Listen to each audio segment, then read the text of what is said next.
we might not see their performance or not be able to judge them properly. But last night, Karl Walker and Saka, I think they were the weak link. The both of them were just not. They were not working together. I can understand that Karl Walker's got a lot of experience behind him, but he that experience didn't come through last night. It didn't.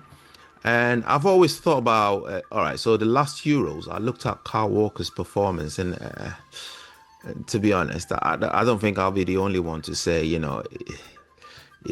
could do without Kyle Walker in the England squad. I thought that. I mean, I'm not ashamed to say that.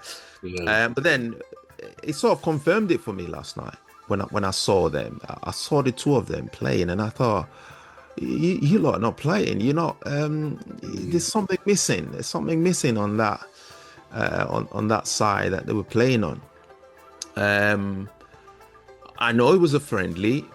All right, so there was a lot of experimenting going on, but that doesn't excuse the fact that these are world-class players. All of them, they should readily be fighting for a shirt, really, because that's what he's done yesterday. He's saying, all right, go convince me of you can keep your position in the first 11, in my first 11, Thomas Tuchel's first 11. But I don't really see. I didn't see, all right, apart from Harry Kane and obviously Jude Bellingham, I didn't see any. All right, so Eze was good. It was really, really. It was. It was really good. It was, it was really good last night. Now, what do you make of the goal that was disallowed? Yeah, that's it was quite intriguing, wasn't it? That Yeah, first of all, on that, before I say that, I thought the woman ref, Stephanie, French lady, wasn't she? I thought yeah, she was excellent, and I don't say that in any patronising way. I've seen her referee some of the women's games, and possibly I might have seen her refereeing some European games, because right, one or two of the leagues have women women refs in their leagues. We don't at this stage in the yeah, Premier League.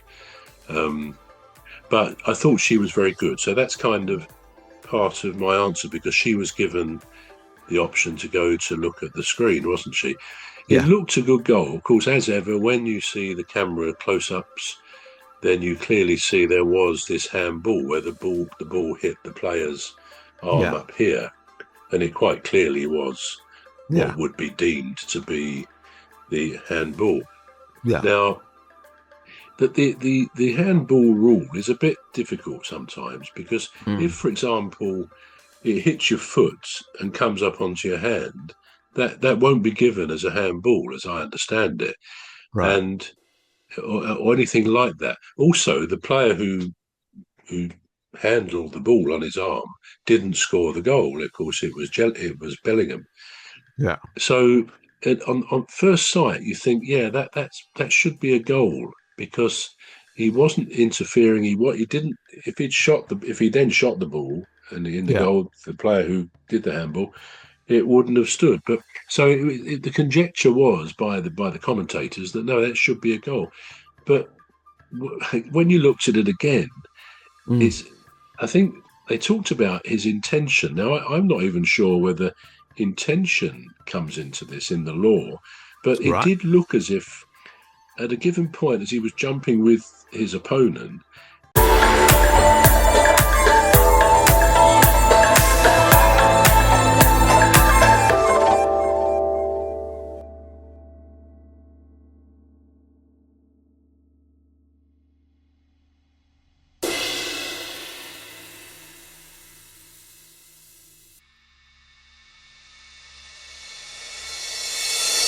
that should be a goal, because he wasn't interfering. He didn't. If he then shot the ball and in the Yeah, goal, the player who did the handball, it wouldn't have stood. But so the conjecture was by the commentators that no, that should be a goal. But when you looked at it again, I think they talked about his intention. Now, I'm not even sure whether intention comes into this in the law, but it did look as if at a given point, as he was jumping with his opponent, he almost seemed to turn into the ball in a subconscious way to influence the ball. And of course, it went effectively to Bellingham. Now, you could say, well, was he really moving himself to do that? And that could matter, because it's a bit like if your hands are not in a natural position, and you get hit with the ball, if they're not in a natural position, it will be given against you. But if they are in a natural position, it won't. So there's all sorts of these strange parts of this law. Anyway, she was asked to, of course, once she was asked to go and have a look, because she had awarded the goal, when she's then asked to go and have a look, it's quite obvious the VAR people think, this probably isn't a goal.